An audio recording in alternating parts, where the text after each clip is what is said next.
Hi again, Dr. Bug here with my friends Miles and Karli with April's Kids Ask Dr. Bug about the curious things in the garden.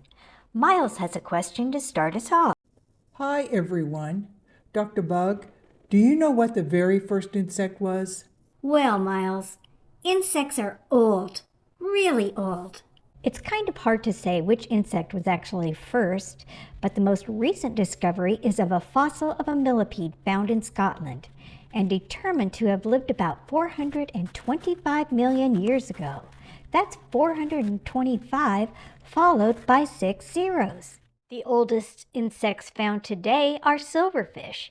These insects have been around for 385 million years. Around 60 million years later, insects developed wings and became much more abundant, and we have many more fossils to study. The first winged insects in the fossil record are dragonfly-like and grasshopper-like insects. 60 million years later? That's a long time. What happened in between? It is a little mysterious as to why all of a sudden there was this explosion of insects, and even entomologists like me have differing ideas.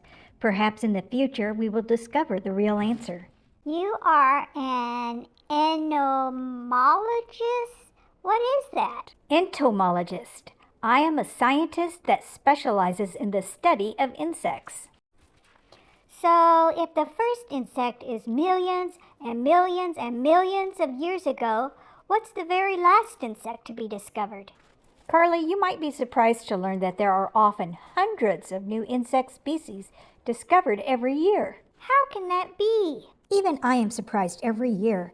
In 2022, just last year, there were over 225 new insect species discovered. And each year, insects are discovered all over the world, usually in very remote places. Not all discoveries are living. Researchers often study old insect collections at universities or museums to map and record the DNA of collections. They find slight differences in DNA, and that can call for a whole new species name.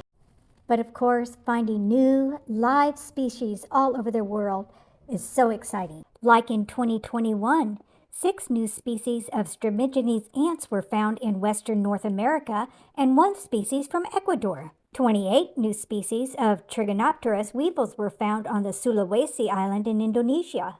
And a tiger beetle species, Eunota megokela, was discovered in Mexico. Even though it seems like the scientists often travel to faraway places to look for new species, sometimes the discoveries happen close by. Why, in 2008, which is just 15 years ago, an important discovery was made right here in the United States. Richard Knecht was a university student instructor and fossil hunter on sort of a treasure hunt. He was following a 90-year-old report, kind of a map, that one of his students had found. It described an area that was supposedly rich in fossils.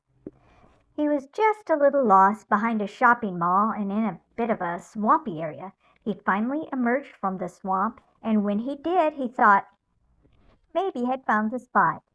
He took out his hammer and started chipping away at the sandstone rocks. A little piece broke off, and he found a treasure.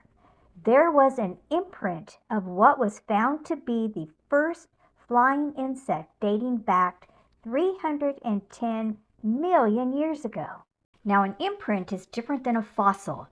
You've all probably found an animal track in the mud. That's an imprint. His discovery is the oldest imprint of a flying insect ever found. Just imagine, this delicate little mayfly paused at the pool of water to take a sip and left its image in the silty mud, and somehow it was locked away forever. This is a photograph of that fossil imprint. In 2021, one of those 7 Stramigenes ants were discovered in the scientist's own backyard. Isn't it exciting to think about? After hundreds of millions of years, there are fossils yet to be uncovered, and out in your own backyard could be a living insect still to be discovered. Maybe, just maybe, you will be the one to find that fossil or new insect species. Thanks for watching. Like our videos and subscribe to our channel so you don't miss out on our next video. Till May, see you in the garden. Ask Dr. Bug originates from the Kids Ask Dr. Bug column, written by Dr. Tamra Reall, horticultural specialist with the University of Missouri Extension. Her column can be found in garden publications, newsletters, and extension websites. Do you have a question for Dr. Bug? Send them to realt@missouri.edu. Put Ask Dr. Bug in the subject and include your name and age. Or ask your questions online at the address listed here.